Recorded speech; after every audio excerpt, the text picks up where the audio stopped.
Et on va enchaîner avec USD JPY, la paire qui a avancé la semaine écoulée au profit du yen.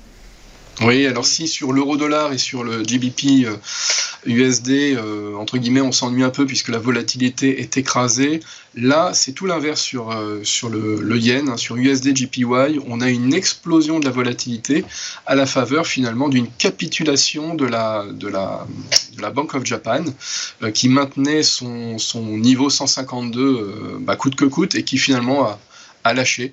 Alors ça arrive régulièrement dans l'histoire des monnaies.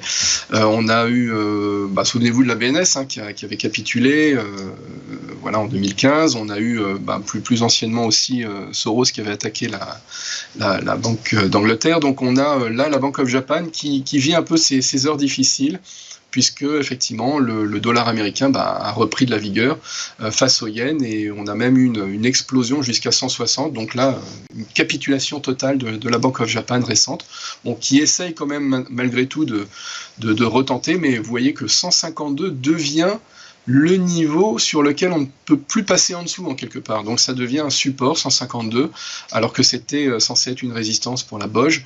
Et là désormais on a les bandes du terrain de jeu qui sont 152, 160. Et là vous voyez qu'on a beaucoup plus qu'une figure ou deux. On a 8 figures sur notre USD JPY.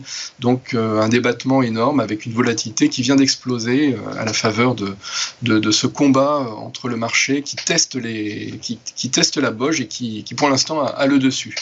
Donc pour la suite, on devrait continuer au-delà évidemment de 152, on est à 155, même 156 quasiment au moment où on parle, 155,80.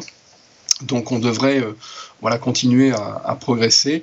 Maintenant, 160 est un chiffre rond, le nouveau chiffre rond à défendre par la BOJ, qui même si elle a capitulé sur 152, va essayer de se rattraper sur les 160, pour surtout que ce niveau ne soit pas dépassé.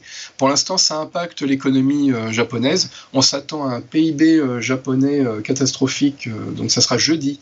Alors pour ceux qui sont un peu hibou, à 1h50 du matin pour le fuseau horaire de Paris. Et ça sera... donc on s'attend à vraiment une dégradation. On passerait, parce que c'est parlant en conditionnel, on passerait en territoire négatif, quasiment à moins 1,5% quasiment sur le PIB annuel japonais, notamment à cause de cette dépréciation forte sur le yen qui impacte négativement donc les exportations japonaises, puisque c'est ceux qui tirent normalement la croissance de la zone nippone. Donc ça sera vraiment, là pour le coup, l'USD JPY, c'est vraiment la paire à surveiller cette semaine et notamment jeudi.